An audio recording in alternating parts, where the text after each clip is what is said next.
नमस्कार दोस्तों, आप देख रहे हैं 4 PM महाराष्ट्र और मैं हूं मयूर परीख। दोस्तों, अजीत पवार ने अपना पाला बदल दिया है। तब से सबसे ज्यादा खलबली मची है उद्धव ठाकरे की शिवसेना में। उद्धव ठाकरे की शिवसेना इस बात से डरी डरी हुई है कि आखिर महाविकास आघाड़ी का क्या होगा। उद्धव ठाकरे जिनके कंधे पर बैठे थे वो शरद पवार हैं। शरद पवार ने ही उन्हें मुख्यमंत्री बनाया था और अब शरद पवार की ही पार्टी को ले उड़े हैं अजीत पवार। शिवसेना ने अब तक शरद पवार की एनसीपी पार्टी के पाला बदलने को लेकर कोई बयान नहीं दिया है। संजय राउत तो आए दिन कोई ना कोई बयान देते रहते हैं, लेकिन उद्धव ठाकरे ने अब तक अपनी जुबान से एक लफ्ज तक बाहर नहीं निकाला है। उद्धव ठाकरे राह देख रहे हैं या फिर उद्धव ठाकरे ऐसा कुछ जानते हैं जो दूसरों को नहीं पता, या फिर उद्धव ठाकरे सीधे कोई बड़ा फैसला करने वाले हैं जो फैसला अनपेक्षित है। महाराष्ट्र की राजनीति का अगला अंक क्या होगा, सभी की निगाहें इसी बात पर टिकी हुई है, क्योंकि महाराष्ट्र में अगले 1.5 साल में कई सारे चुनाव होने हैं। ग्राम पंचायत, जिला पंचायत से लेके महानगर पालिका और उसके बाद लोकसभा के चुनाव और विधानसभा के चुनाव तक होने हैं। ऐसे में उद्धव ठाकरे के साथ जो कुछ नेता बचे हैं उन्होंने अलग अलग जगहों पर मीडिया से बात की है। उद्धव ठाकरे के करीबियों में से एक है विनायक राउत। विनायक राउत ने चिपलुण में मीडिया से बात की और कहा कि अब बहुत हो गया, लोग ये चाहते हैं कि शिवसेना अपने बलबूते पर यहां से आगे बढ़े। विनायक राउत ने क्या कहा, आइए सबसे पहले वो हम सुन लेते हैं। मी आत्ताच उपमुख्यमंत्री अजितदादा पवारांची प्रेस ऐकत होतो आणि त्यावेळेला त्यांनी जे सांगितलेलं आहे की या बंडाच्या बाबतची सर्व कल्पना आम्ही वरिष्ठांना देत होतो, हा एक शब्द त्याच्यामध्ये आहे। आता अजितदादांचा अजून वरिष्ठ कोण ते त्यांनी काही नाव सांगितलं नाही, परंतु साहजिकच आहे सर्वसामान्यांच्या मनामध्ये अख्खा राष्ट्रवादी काँग्रेस पक्ष तिथे जातोय म्हणजे नेमकं काय आहे हे प्रश्न सर्वसामान्य लोकांच्या मनामध्ये निर्माण झालेला आहे। आजच्या या राजकीय भूकंपामुळे महाविकास आघाडीवरती नेमका काय परिणाम होणार, महाविकास आघाडी राहील का?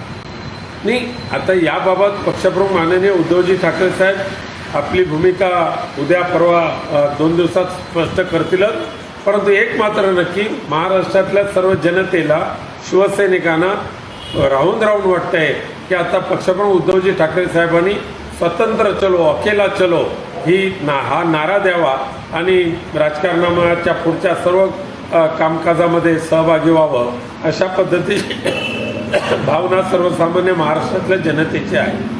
विनायक राउत ने मीडिया के साथ की बातचीत में यह बताया कि उन्हें अब एनसीपी पर शंका हो रही है। उन्होंने ये बताया कि अजीत पवार ने खुल्लम खुल्ला मीडिया के सामने बाइट में बता दिया है कि उन्होंने अपने सीनियर्स को बताने के बाद ही ये बगावत की है। ऐसे में अब शिवसैनिकों की भावना है कि शिवसेना अपने दम पर यहां से आगे बढ़े। दोस्तों, वैसे शिवसेना इतनी आगे निकल चुकी है कि अब उसके पास पीछे मुड़कर देखने का कोई विकल्प नहीं है। शिवसेना को अपनी ताकत पर यहां से आगे यदि बढ़ना पड़ा तो उसके लिए बहुत बड़ी मुश्किलें होंगी। कद्दावर नेता पार्टी छोड़ चुके हैं और उनके साथ जो कद्दावर नेता हैं यानी कि शरद पवार, उनके भी नेता शरद पवार को अकेले छोड़ पार्टी छोड़ चुके हैं। ऐसे में यहां से आगे क्या वो शरद पवार पर और भरोसा कर सकते हैं, या फिर शरद पवार उन्हें किसी ऐसी जगह पर ले जा रहे हैं जहां से उनकी वापसी राजनीति में संभव ही नहीं है। इस पूरे विषय में बातचीत करने के लिए हमारे साथ हैं राजनीतिक विशेषज्ञ और एनालिस्ट वैभव पुरोहित। वैभव पुरोहित जी, 4 PM महाराष्ट्र में आपका स्वागत है।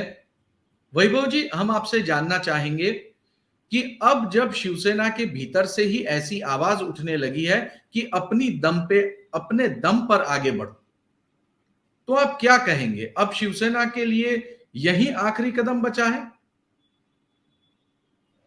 देखिए, शिवसेना के पास ज़्यादा ऑप्शंस नहीं है। हालाँकि शिवसेना काफ़ी समय से एक अपनी पार्टी बढ़ाना चाहती थी, अपने आप को नंबर 1 लेके जाना चाहती थी। ये वो पहले भी जब भाजपा के साथ गठबंधन हुआ करता था, तो वो बड़े भाई की भूमिका निभाती थी और वो हमेशा से चाहती थी कि वो नंबर 1 की पार्टी बनी रहे महाराष्ट्र में। मुख्यमंत्री उन्हीं का बने, ये उनका सपना था। इसी सपना के पीछे उन्होंने शिवसेना बीजेपी के साथ अलायंस तोड़ा और उसके बाद एक बार तो चारों पार्टी ने अलग-अलग चुनाव लड़ा, तो उसमें भी उन्होंने अपनी एक पोज़ीशन देख ली कि वो वे कहाँ तक है। लेकिन हर राजनीतिक पार्टी की ये ही मनोकामना होती है कि हम सबसे मजबूत हो, हमारी पूरी प्रदेश में हमारी पार्टी सबसे मजबूत रहे। तो ये कोई नया बयान नहीं है शिवसेना की तरफ से कि हमें अकेला चलना है। हाँ, महाविकास अघाड़ी की जब हम बात करते हैं, महाविकास अघाड़ी से निश्चित तौर पर उनका थोड़ा भरोसा कम हो चुका है, क्योंकि कांग्रेस के साथ वैसे भी उनके वैचारिक मतभेद थे। उन्हें महाविकास अघाड़ी में अगर कोई जोड़ने वाली जो कड़ी थी, वे शरद पवार ही थे और शरद पवार खुद अब कमज़ोर हो चुके हैं, तो वे ये देख रहे हैं कि कहीं न कहीं अब हमें ज़्यादा महाविकास अघाड़ी से ज़्यादा फ़ायदा मिलेगा नहीं, इसलिए हमें अब अपनी राह खुद चुननी होगी। हालाँकि राह बहुत मुश्किल है, लेकिन ये उनकी सोच है कि अब हमें आगे चलना चाहिए, क्योंकि शिवसैनिक भी ये चाहते हैं कि हमारा मुख्यमंत्री बने, हमें पार्टी बढ़ाने का मौका मिले। उन्हें लगता है कि हमारे साथ सिम्पैथी है, तो उस इसलिए वे चाहते हैं कि हमारी बयान कुछ नया नहीं है, लेकिन वे अब अपना रास्ता अलग करने की एक मनोकामना सोच रहे हैं। वैभव जी, कुछ जम नहीं रही है। मामला कुछ ऐसा बन रहा है कि जब दो नेता ताकत नहीं, सहानुभूति के आधार पे आगे बढ़े कि भैया मुझ पर अत्याचार हुआ है, मुझ पीड़ित को कोई मदद करो। एक आदमी यदि ऐसा हो और उसके पीछे बड़ी ताकत हो, तो निश्चित तौर पर रिजल्ट आ सकता है। जब दो बड़े नेता सिर्फ और सिर्फ सहानुभूति लेकर आगे बढ़े, तो क्या लोग उन्हें सहानुभूति देंगे और इतनी बड़ी सहानुभूति दें कि वो 150 सीट पा जाए? नहीं, ये बहुत मुश्किल है, क्योंकि ये उस सहानुभूति को वोटों में कन्वर्ट करने के लिए आपके पास कार्यकर्ता चाहिए, आपके पास नेता चाहिए, जो इस वक़्त दोनों ही पार्टी से चिटक गए हैं। आप अब आप कह सकते हो कि बारामती में दबदबा शरद पवार का है, लेकिन जो नीचे लेवल पे जो ग्राउंड पे काम करते हैं, जो लोगों की जो भावना है, वो अजीत पवार के साथ है। अजीत पवार को वहाँ के वो सर्वमान्य नेता बन चुके हैं एनटीपी में भी। और पवार साहब का जो एक मैनेजमेंट था, लेकिन बारामती के आसपास जो भी वेस्टर्न महाराष्ट्र की आप अगर बात करें, तो कहीं ना कहीं पावर शिफ्ट और जो पार्टी की जो संगठन है, वो थोड़ा बहुत अजीत पवार के साथ जा चुका था। और रही बात सेना की, तो सेना ने तो अपने कई कद्दावर नेता शिंदे ग्रुप के साथ जा चुके हैं। तो जो वोट आप लाते हैं, सहानुभूति को वोट में कन्वर्ट करने के लिए एक नेता तो होता ही है, वो सहानुभूति क्रिएट कर सकता है, लेकिन वोटर को उस सहानुभूति तक वो जो होना चाहिए, जो कॉम्बिनेशन, वो एक कार्यकर्ता होता है, और वो कड़ी मिसिंग है दोनों ही पार्टी में इस वक्त। हालांकि ये एनसीपी में भी हम काफी जल्दी बातचीत कर रहे हैं, लेकिन मोटा मोटी यही होता हुआ नजर आ रहा है। देखिए, जब अगर हम महाविकास आघाड़ी की बात करें, तो वैसे ही सीट शेयरिंग को लेकर बहुत ज्यादा खींचातानी चलती हुई हमने पिछले दिनों में देखी, क्योंकि कांग्रेस और एनसीपी ये दोनों के ही कई सारे नेता उन सीटों को क्लेम कर रहे थे जो सीट आज की तारीख में एकनाथ शिंदे की पार्टी के नेता लेकर बीजेपी के साथ में बैठे हुए हैं। कुल मिलाकर के कांग्रेस और एनसीपी और शिवसेना, इनके बीच इस बात को लेकर पहले से ही टकराव था कि जो सीटें शिवसेना जीत चुकी है और अब वो नेता पार्टी छोड़ के चला गया है, उन सीटों के बारे में पुनर्विचार किया जाए। ये टकराव वैसे भी बहुत ज्यादा बढ़ चुका था और अब ऐसे में जब एनसीपी पार्टी के खुद नेता ही चले गए हों, अब सीट शेयरिंग की बात क्या हो भी सकती है? आपको लगता है अब सीट शेयरिंग, महाविकास आघाड़ी में सीट शेयरिंग, ये गड़बड़ जाला पूरा हो उसके पहले सीट शेयरिंग के बारे में कोई चर्चा हो पाए? सीट शेयरिंग तो बहुत दूर की बात है। पहले दोनों पार्टियां अपने कुनबे को संभाल के रखे, यही उनके लिए सबसे बड़ी चुनौती है। चुनाव जीतना तो अलग बात है, पहले अपना अस्तित्व बचाए, अपनी पार्टी बचाए, ये उनके लिए इम्पोर्टेंट है। सीट शेयरिंग की तो मेरे ख्याल से अब तो किसी भी नेता और किसी पक्ष के दिमाग में ये बात भी नहीं आ रही होगी। और वैसे भी शिवसेना, एनसीपी और कांग्रेस में सीट शेयरिंग होना बहुत ही डिफिकल्ट नजर आ रहा था, क्योंकि ये जहां जहां से शिवसेना जीती है वहां पर कहीं ना कहीं एनसीपी और कांग्रेस के उम्मीदवार बहुत मजबूत उनके पास थे। और अगर उसका उसका एडजस्टमेंट कैसे होता, ये नजर नहीं। कई सीटों पर अगर आप देखें जहां शिवसेना जीती है, वहां पर, और वो उनके सांसद अभी बीजेपी शिवसेना गठबंधन एक साथ हो चुका है, वहां पर एनसीपी और कांग्रेस के एक और दूसरे नंबर पर उनके उम्मीदवार थे। और मार्जिन भी कुछ ज्यादा नहीं था। अगर कई जगहों पर तो वंचित बहुजन आघाड़ी के अगर मतों को अगर हम साइड कर दिए तो उनकी वो जीत भी सकते थे, ऐसा कांग्रेस एनसीपी ये मानती थी। लेकिन अब ये दोनों अलग हो चुके हैं, तो पहले दोनों ही पार्टी, शिवसेना कांग्रेस को तो अपना कुनबा संभाल के रखना पड़ेगा, और उसके बाद ही कुछ सीट शेयरिंग की बात हो सकेगी। देखिए, अब हमें कुछ हाइपोथेटिकल सिचुएशन पे चर्चा करनी चाहिए वैभव, क्योंकि शिवसेना यदि कांग्रेस और एनसीपी के साथ आगे बढ़ती है तो एनसीपी के पास तो खुद की पार्टी ही नहीं है, उनकी पार्टी के भीतर क्राइसिस चल रहे हैं और ये क्राइसिस कितने चलेंगे इसकी कोई गारंटी नहीं है, और तब तक चुनाव भी डिक्लेयर हो जाएंगे। ऐसे में समस्या बढ़ने वाली है।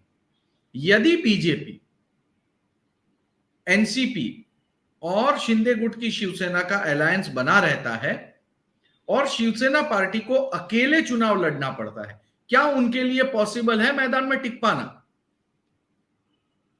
बहुत मुश्किल है उनके लिए मैदान में टिक पाना, क्योंकि बीजेपी के पास ज्यादा बीजेपी का एक इक्वी बैलेंस हो रहा था, उन्होंने शिंदे गवर्नमेंट से जो गेन नहीं हो रहा था। लेकिन अब क्योंकि अजित पवार आ चुके हैं, उनके पास उनको गेन हो रहा है। लेकिन अब ये बहुत चीजें ऐसी है जो समय लगेगा क्लियरिटी होने को। अभी तक तो एनसीपी की पोजीशंस क्या है, अभी तक तो सबसे बड़ी बात है कि एनसीपी के नंबर्स क्या है, कितने एमएलए अजित पवार के साथ है, क्या सांसद कितने साथ है, वो भी अभी तक क्लैरिटी नहीं। तो समय लगेगा इस चीज को, बहुत जल्दी जल्दबाजी है थोड़ी।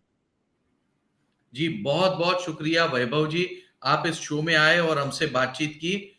कुल मिलाकर इस राजकीय लड़ाई का यदि सबसे ज्यादा किसी को नुकसान हुआ है तो शरद पवार के बाद वो है उद्धव ठाकरे।